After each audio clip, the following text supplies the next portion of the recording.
এই দুপুরের গরমে দুই ভাই মিলে ঠিক করলাম যে আম পোড়া শরবত খাবো।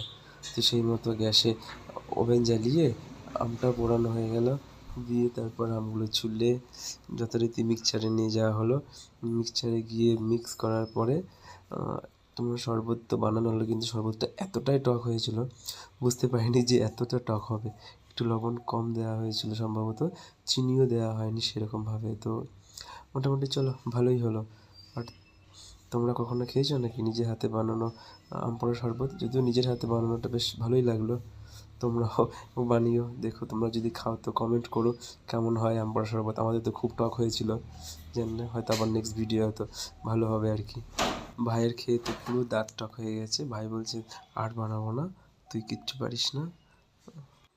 তোমরা নিজেরাও বানিও আম পোড়া শরবত, খেলে এমনি গরমের মধ্যে টক খেলে পরে খুব উপকারী হবে। তারপরে আবার আম পোড়া নিজের হাতে বানানো, কোনো রকম কেমিক্যাল ছাড়াই, বেশ ভালোই লাগবে। বন্ধুরা চেষ্টা করো, দেখবে ভালো লাগবে।